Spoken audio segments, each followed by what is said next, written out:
नमस्कार दोस्तों, कैसे हैं आप सब। मैं रोहित दीक्षित, मैथ विद रोहित दीक्षित में एक बार फिर से आप सभी का स्वागत करता हूं।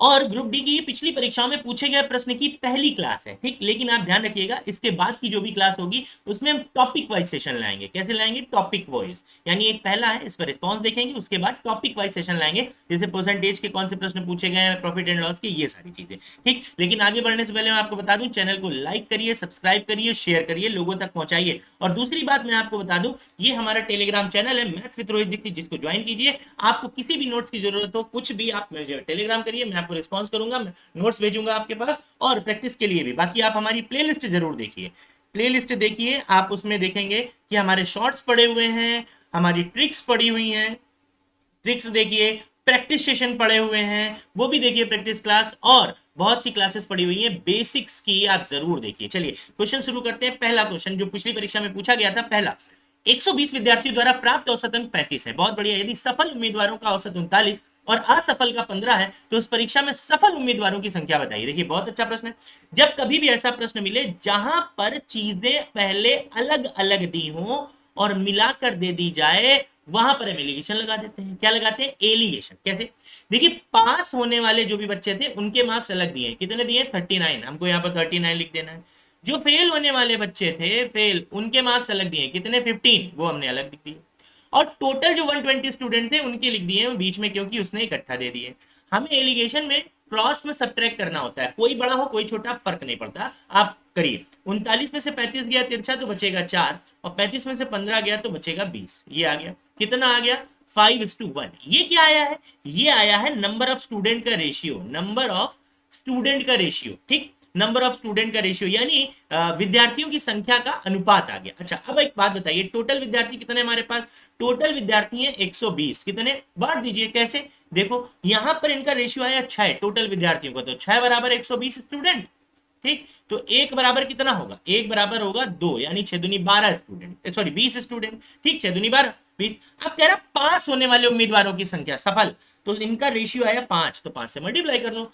20 इंटू 5 कितना आ गया? 100, यानी हमारा ऑप्शन पहला बिल्कुल करेक्ट है, ठीक है। 100 आंसर आ गया। अगले प्रश्न की ओर बढ़ रहे हैं। एक भोजन में जिसका अंकित मूल्य 6000 है, बहुत बढ़िया, एक ग्राहक को 5500 में बेच दी गई, तो मेज पर दी गई छूट बताइए। देखिए भाई, कभी भी छूट निकालना हो यानी डिस्काउंट निकालना हो, क्या निकालना हो? डिस्काउंट। तो आप डिफरेंस लिखेंगे किसका? अभी बताते हैं। नीचे लिखेंगे एमआरपी, छूट की बात कर रहे हैं, इनटू 100, ठीक है। डिफरेंस किसका? डिफरेंस लिखेंगे एमआरपी एंड सीपी का, यानी जितने में हमने खरीदा एमआरपी। डिफरेंस कितना का आ रहा? 6000 से 5500, यानी 500 का लिख दिया, इनटू क्या कर दिया? 100। नीचे क्या लिख देंगे? एमआरपी कितनी है? 6000। दो जीरो उड़ा दिए, ये उड़ा दिया, 50/6 यानी 8.33% की छूट मिली है। पहला ऑप्शन हमारा बिल्कुल सही है। अगले प्रश्न की ओर बढ़ रहे हैं। तीसरा तीसरा प्रश्न यह है कि 180 मीटर की एक रेलगाड़ी 72 किलोमीटर प्रति घंटे की गति से चलकर 120 मीटर लंबे 108 किलोमीटर प्रति घंटे से विपरीत दिशा में चलने वाली दूसरी रेलगाड़ी को कितने समय में पार कर लेगी? देखिए, समय पूछ रहा है, जो पूछ रहा है उसी पे ध्यान करना है हमको। समय समय समय बराबर दूरी बटे चाल, time is equal to distance upon speed, दूरी बटे चाल, ठीक। अब यहां पर देखते हैं टोटल डिस्टेंस। डिस्टेंस यानी टोटल क्या होती है? टोटल डिस्टेंस होती है ट्रेन की लंबाई। क्या होता है? ट्रेन की लंबाई प्लस ट्रेन जिसको क्रॉस कर रही है उसकी लंबाई, ठीक। अब उसके बाद क्या? नीचे स्पीड में, स्पीड में ये होता है जब अपोजिट डायरेक्शन में चल रही हो। देखिए अपोजिट डायरेक्शन, तो एक इधर से जा रही 72 और एक इधर से आ रही जिसकी स्पीड है 108। कितनी है? 108। तो करना क्या होता है? अपोजिट डायरेक्शन प्लस हो जाते हैं, ठीक। तो अब देखते हैं जल्दी से। सबसे पहले ट्रेन की लंबाई कितनी है? 180। ट्रेन जो क्रॉस कर रही है दूसरी ट्रेन को वो है 120। दोनों को जब हम ऐड कर देंगे तो हो जाएगा 300 मीटर। क्या हो जाएगा? 300 मीटर। नीचे क्या लिखेंगे? 72 और 108, 180, यही होगा। 72 और 108 मिलकर कितना हो गया? 180 हो गया। लेकिन ये किलोमीटर में है, इसको मीटर में चेंज करने के लिए रूल बना है 5/18 से मल्टीप्लाई। 18 से ये गया है 10 बार, कितना हो गया? 50। 50, जीरो से जीरो काट दिया, 6 सेकंड हमारा आंसर आ गया है। और ये तीसरा ऑप्शन हमारा बिल्कुल करेक्ट है, ठीक है। चौथे प्रश्न की ओर बढ़ रहे हैं। विनोद ने एक मारुति वैन 1,96,000 में खरीदी। भैया खरीद लेने तो, देखो खरीद लिया इन्होंने। क्या किया उसके बाद? उसके मूल्यह्रास की दर 14.28% है, जो 2 वर्ष के बाद उसका मूल्य, बहुत बढ़िया, मूल्यह्रास यानी डेप्रिसिएशन। डेप्रिसिएशन मतलब होता है किसी भी वस्तु की उपयोगिता के कारण उसके मूल्य में कमी, मूल्य में कमी हर साल होती है अगर आप उपयोग करते हैं, वही डेप्रिसिएशन। कैसे? 14.28% है। प्रतिशत जब हम पढ़ेंगे बेसिक तो हम जानेंगे 14.28% की फ्रैक्शन वैल्यू 1/7 होती है। क्या होती है? 1/7, यानी 7 में से एक भाग हर साल मूल्य कम हो रहा। तो 7 में से जब एक भाग कम होगा तो हर साल कितना बचेगा? 6/7। तो दो साल बाद कितना होगा? 6/7। 7 7 जा 49, और 49 से चिल्ला चिल्ला के बता रहा हम 4 बार जा रहे हैं, तो 1 2 3 4, 6 6 36, 36 चौको 144, 144 30, यानी 1,44,000 इस प्रश्न का उत्तर आ गया, और यही हमारे प्रश्न का उत्तर है, यानी पहला ऑप्शन बिल्कुल करेक्ट है। ठीक है, चलिए चौथे पांचवें प्रश्न की ओर बढ़ रहे हैं। एक वस्तु को 220 में बेचकर रोहित ने 10% लाभ प्राप्त किया, तदनुसार उसे कितने में बेचे कि 30% का लाभ हो? बहुत बढ़िया प्रश्न है, मतलब बहुत हद से ज्यादा। कैसे? ऐसे प्रश्नों में करते क्या है, जहां पर दो जगह, एक जगह रुपए और दो जगह प्रतिशत दिया हो, तो जो प्रतिशत बाद में दिया हो, बहुत ध्यान से समझिए, मैं बेसिक्स भी बता रहा हूं, जो प्रतिशत बाद में दिया हो, जो प्रतिशत बाद में दिया हो उसे ऊपर लिखते हैं। ऊपर लिखते हैं, ऊपर कहां पर? हर के स्थान पर, हर, हर है ना, सॉरी, हर के अंश के स्थान पर लिखते हैं। कहां? अंश के स्थान पर, अंश के स्थान पर, अंश के स्थान पर। कैसे? देखो, जैसे आपको पता है ये अंश होता है और ये अंश और हर, ये हर होता है। ठीक है, तो अब कैसे करना है? देखो, जैसे अगर लाभ हुआ है तो 100% में प्लस कर दो, और लॉस हुआ है तो 100% में माइनस। कोई दिक्कत नहीं, क्या करना है? रुपए लिखना है। 220 इंटू जो बाद में दिया है उसे ऊपर, बाद में 30% का लाभ मांग रहा है तो 100 में जोड़ो 130, और उसके पहले 10% का लाभ हुआ था उसको क्या करना है? नीचे, यानी 110। देखो, हर के स्थान पर जो बाद में दिया वो लिखा, सॉरी, अंश के स्थान पर, अंश के स्थान पर लिख दिया। अब बस कोई दिक्कत नहीं, 0 0 कैंसिल, 11 से 2 बार गया, यानी कितना आ गया? 20, 13 दूनी 26, 260 आंसर आ गया। कितना आ गया? 260। कहां है भैया? ये थर्ड ऑप्शन आंसर आपके स्थान पर। ठीक है, तो आप ध्यान रखना, जो बाद में दिया उसे ऊपर लिखते हैं। कहां? अंश के स्थान पर, अंश के स्थान पर। ठीक है, अगला क्वेश्चन आपकी स्क्रीन पे ये। एक विक्रेता ने अपनी वस्तुओं का 3/4 हिस्सा 24% लाभ पर बेच दिया और शेष लाभ लागत मूल्य पर बेच दिया। सबसे पहले कुल मूल्य मान ले, कुल वस्तु मान ले, कुल वस्तु कुछ भी मान लो जिसके 4 हिस्से हो जाए, हमने 40 मान लिया। ठीक, और प्रत्येक वस्तु का मूल्य, प्रत्येक वस्तु का मूल्य मान लिया, प्रत्येक वस्तु का मूल्य 100। अब इसने 3/4, तो 100 का 3/4 30 होगा। इसको 24% लाभ पर बेचा, यानी 124 रुपए में बेच दिया। 124 रुपए में एक वस्तु, जीरो। देखो, 3 चौको 12, 2 1 12 36 और 3720 रुपए में बेचा है। और जो शेष बची हैं 1/4 यानी 10, उनको लागत मूल्य यानी 100 रुपए पे, यानी 1000 में बेच दिया।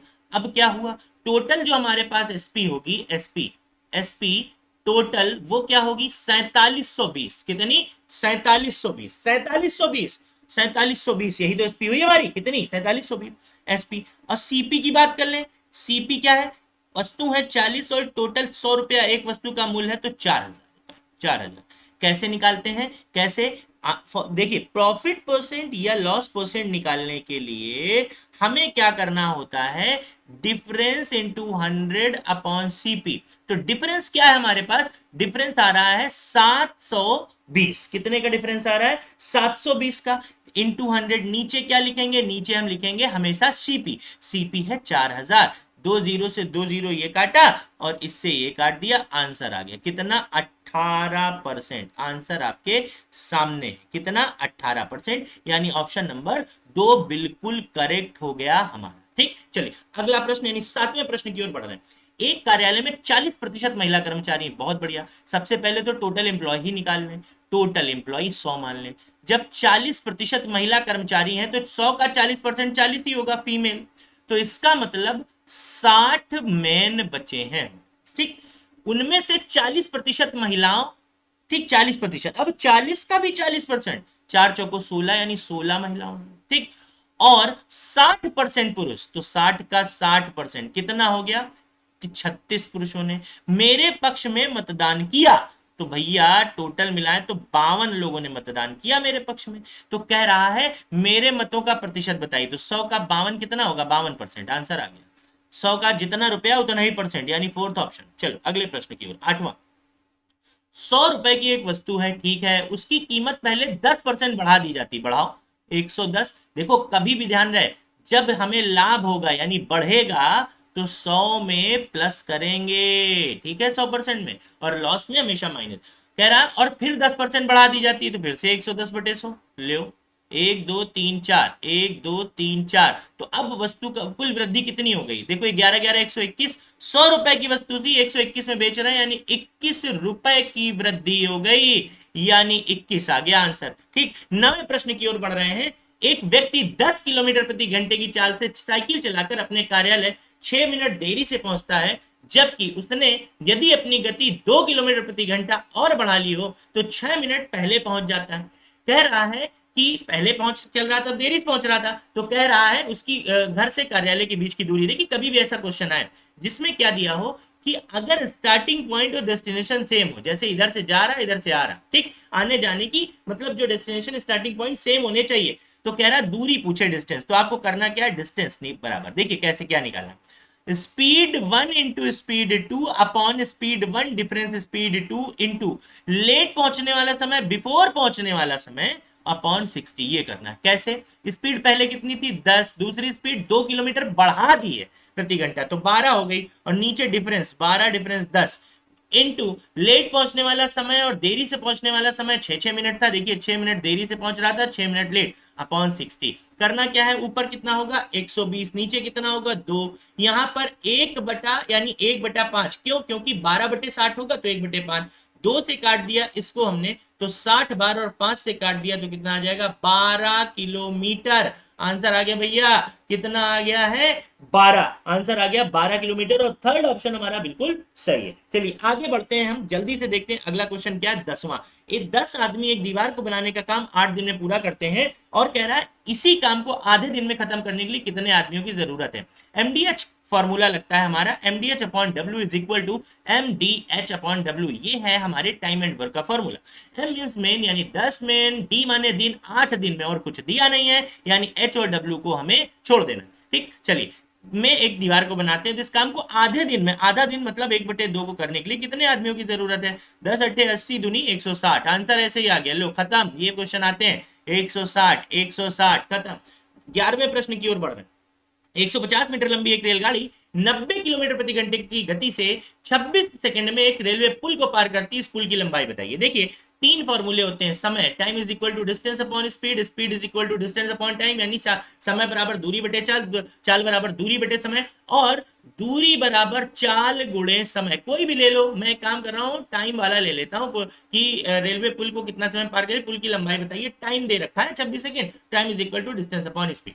ठीक, तो सबसे पहले क्या करते हैं, डिस्टेंस अपॉन स्पीड, डिस्टेंस क्या है 150 मीटर लंबी, लेकिन जिसको पार कर रही है उस पुल की तो पता ही नहीं, तो पी लिख दिया। नीचे क्या करेंगे, नीचे 90 किलोमीटर प्रति घंटे की गति से ट्रेन चल रही है तो 90, लेकिन किलोमीटर में तो 5/18 से मल्टीप्लाई, और बराबर में कितना समय लग रहा है 26 सेकंड, कोई दिक्कत नहीं, 18 पंचे 90, यानी 150 प्लस पी बराबर 26 इंटू 25। कैसे करना है समझिए, 26 नहीं नहीं 25 इंटू 25 प्लस 1, ये करना है, 25 25 625 और 1 25, यानी 650, 650 बराबर 150 प्लस पी, यानी कितना हो गया, पी बराबर 500, कितना 500, आंसर तुम्हारे सामने। 500 मीटर का प्लेटफॉर्म भैया, 500 मीटर का। ठीक है, चलिए अगले प्रश्न की ओर बढ़ रहे हैं। 12वां प्रश्न हमारी स्क्रीन पे ये रहा। 12वां प्रश्न क्या है, एक आयत की लंबाई और उसका परिमाप 5/18 है। बहुत बढ़िया, परिमाप क्या होता है, परिमाप चारों भुजाओं का योग,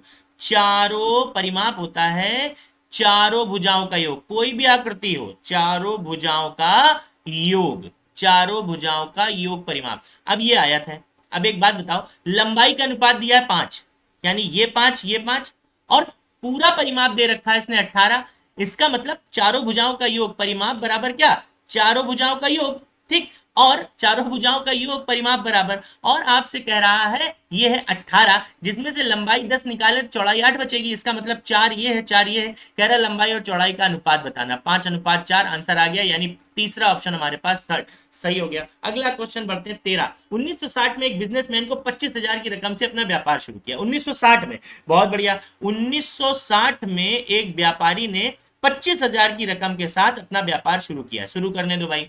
1965 और 1970 की समाप्ति पर 5-5 हजार रुपए खर्च करता है। ठीक है, और उसकी रकम हर साल 5 साल में दुगनी हो जाती है। अरे अरे, हर 5 साल में दुगनी, यानी 1965 में यही रकम इसकी पहले तो 50,000 हो जाएगी, 50,000, जिसमें से ये क्या कर रहा है, 5,000 रुपए खर्च कर रहा है। 5,000 रुपए 50,000 में खर्च किया तो इसके पास 45 बचे हैं। अब 45,000 रुपए बचे हैं, जिसमें से 1970 में यही 45,000 इसके पास 90,000 बन जाएंगे, और फिर ये 5,000 खर्च कर रहा है। कितने खर्च कर रहा है, 5,000, यानी फिर इसके पास बचेगा 85,000। कितना बचेगा, 85,000। 1975 में फिर से दुगना हो गया, तो 85,000 का दुगना 1,70,000 हो जाएगा। अब तो खर्च नहीं कर रहा है, तो 1980 में दुगना हो जाएगा, 17 दूनी 34, यानी 3,40,000 रुपए। और यही आंसर आ गया, 3,40,000 रुपए, जो कि हमारे ऑप्शन में नहीं है। इसलिए आपको एक ई ऑप्शन जोड़ना पड़ेगा और उसमें लिखना पड़ेगा 2,40,000। शायद ऑप्शन लिखने में, सॉरी, 3,40,000, शायद ऑप्शन लिखने में कोई गलती हो गई, लेकिन 3,40,000 इस प्रश्न का उत्तर आएगा। समझ गए आप लोग, यानी 3,40,000 यही हमारे प्रश्न का उत्तर है। आगे बढ़ते हैं, अगला प्रश्न देखते हैं, 14वां। रामू और राम दोनों अलग अलग एक काम को 6 और 12 दिन में करते हैं, ठीक है। एक है राम जी और एक है रामू जी। इन्होंने ये काम 6 दिन में करता है, 12 दिन में। यदि दोनों मिलकर काम करना शुरू करें, कितने दिन में खत्म होगा? अरे कोई बात नहीं, टाइम एंड वर्क का बेसिक है। करना क्या होता है, हमें एलसीएम निकालना होता है। एलसीएम, एलसीएम मतलब होता है टोटल वर्क। क्या होता है एलसीएम मतलब? Total work. टोटल वर्क, 6 और 12 का एलसीएम 12। हमें फिर वन टाइम वर्क निकालना है, क्या करके? भाग देके। तो 6 से 12 को भाग दिया तो 2 आ गया, और 12 से 12 को भाग दिया 1, यानी ये आ गया इन लोगों का वन टाइम वर्क, यानी दिन में कर रहे हैं तो 1 डे वर्क, यानी 1 डे वर्क। फिर क्या करना होता है हमें? टोटल वर्क जो होता है, टोटल वर्क, उसको डिवाइड करना होता है 1 डे वर्क से, यानी जिससे काम कराना है उसी से।